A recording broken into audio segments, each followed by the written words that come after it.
હાલ વિશ્વમાં એવી પરિસ્થિતિ ઊભી થઈ રહી છે જે ભવિષ્ય માટે ખૂબ જ ચિંતાજનક બની શકે છે.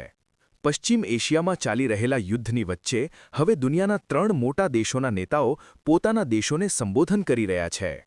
આ માત્ર સામાન્ય નિવેદનો નથી, આવા સમયે આવી રહ્યા છે જ્યારે યુદ્ધની અસર સમગ્ર વિશ્વની અર્થવ્યવસ્થાને હચમચાવી રહી છે.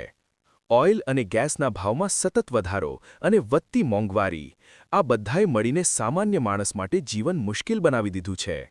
સૌપ્રથમ વાત કરીએ ઓસ્ટ્રેલિયાની. ઓસ્ટ્રેલિયાના પ્રધાનમંત્રી એન્થની એલ્બનીઝે દેશને સંબોધન કરતા કહ્યું કે મધ્ય પૂર્વમાં ચાલી રહેલા યુદ્ધના આર્થિક ઝટકા આવતા ઘણા મહિનાઓ સુધી અનુભવાશે. તેમણે નાગરિકોને અપીલ કરી કે શક્ય હોય ત્યાં સુધી જાહેર પરિવહનનો ઉપયોગ કરે, કારણ કે ઈંધણની અછત વધી શકે છે.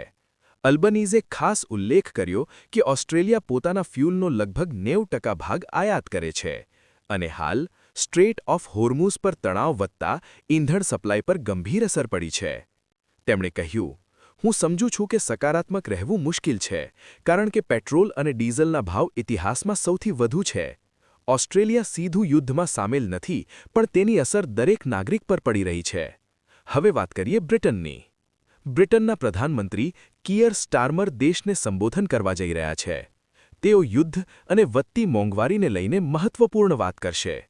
બ્રિટનમાં હાલ સ્થિતિ એવી છે કે એક સામાન્ય કારમાં ઈંધણ ભરાવવાનો ખર્ચ £100થી પણ વધારે થઈ ગયો છે. કિયર સ્ટારમરે લોકોને ભરોસો આપ્યો છે કે સરકાર મોંઘવારીથી રાહત આપવા માટે પગલાં લઈ રહી છે. પરંતુ ઊર્જા નિષ્ણાતોનું કહેવું છે કે આવનારા સમયમાં ફરીથી બિલોમાં વધારો થઈ શકે છે. હવે સૌથી મહત્વપૂર્ણ સંબોધન અમેરિકાનું. અમેરિકાના રાષ્ટ્રપતિ ડોનાલ્ડ ટ્રમ્પ દેશને સંબોધન કરશે. આ સંબોધન એવા સમયે આવી રહ્યું છે જ્યારે યુનાઇટેડ સ્ટેટ્સ અને ઈરાન વચ્ચેનો તણાવ વધુ ગંભીર બની ગયો છે. અમેરિકા અને ઇઝરાયેલ દ્વારા ઈરાન પર કરવામાં આવેલા હુમલા હવે બીજા મહિનામાં પ્રવેશી ગયા છે. અને આ દરમિયાન અમેરિકી જનતા વચ્ચે પણ અસંતોષ વધી રહ્યો છે. રિપોર્ટ્સ મુજબ ટ્રમ્પ પ્રશાસન ઈરાનમાં સૈનિકો મોકલવાનો વિચાર કરી રહ્યું છે.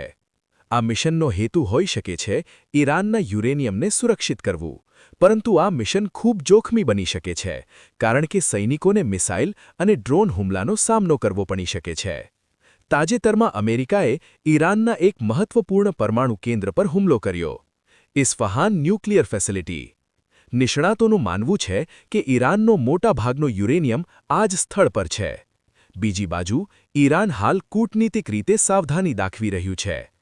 ઈરાનના પ્રવક્તા ઇસ્માઇલ બાગાએએ જણાવ્યું કે છેલ્લા 31 દિવસમાં અમેરિકા સાથે કોઈ સીધી વાતચીત થઈ નથી, પરંતુ મધ્યસ્થ દેશો દ્વારા સંદેશાઓ પહોંચ્યા છે, એટલે કે હજુ પણ વાતચીતની સંભાવના છે.